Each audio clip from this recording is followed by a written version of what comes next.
62,282 ఎకరాలు Kalwakurthy lift irrigation ఆయకట్లో ఉన్నాయి అధ్యక్ష. పేరు మాదుంది అధ్యక్ష. మాకు చుక్క నీరు కూడా ఇప్పటి వరకు రాలేదు అధ్యక్ష. సాగునీటికే కాదు అధ్యక్ష, తాగునీటికి కూడా తీవ్రమైనటువంటి ఇబ్బంది ఉన్నటువంటి ప్రాంతం మాది అధ్యక్ష. కల్వకుర్తి పట్టణంలో అయితే 1000 ఫీట్ల వరకు బోర్లు వేసినా గానీ నీళ్లు వచ్చేటువంటి పరిస్థితి లేదు అధ్యక్ష.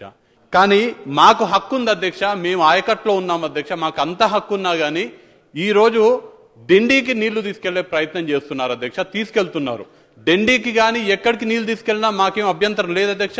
కానీ హక్కున్నటువంటి మాకు నీళ్లు ఇవ్వకుండా డిండికి నీళ్లు ఎందుకు ఇస్తున్నారు అని అధికారులను అడిగితే అధ్యక్ష, నేను అడిగిన అధ్యక్ష, అధికారులు చాలా స్పష్టంగా మాకెలాంటి రాతపూర్వకంగా ఏది కూడా లేదు, కానీ అధికారంలో ఉన్నటువంటి నేతలు మా మీద ఒత్తిడి చేసి నీళ్లు వదలమని చెప్తున్నారని చెప్పడం జరుగుతుంది అధ్యక్ష. మాకు హక్కు ఉంది అధ్యక్ష. మాకు నీళ్లు ఇవ్వకుండా హక్కు లేనటువంటి ప్రాంతానికి ఏమాత్రం కూడా ప్రభుత్వ ఉత్తర్వులు లేకుండా నీళ్లు ఇవ్వడాన్ని జలదోపిడిగా మా ప్రాంత ప్రజలు భావిస్తున్నారు అధ్యక్ష. తక్షణమే ఇప్పుడే ప్రభుత్వం నుంచి మాకు హామీ రావాలి. కల్వకుర్తి నియోజకవర్గానికి నీళ్లు వదిలిన తర్వాతనే, మాకు నీళ్లు ఇచ్చిన తర్వాతనే ఎక్కడికైనా నీళ్లు తీసుకెళ్తామని ప్రభుత్వం నుంచి హామీ రావాలి అధ్యక్ష.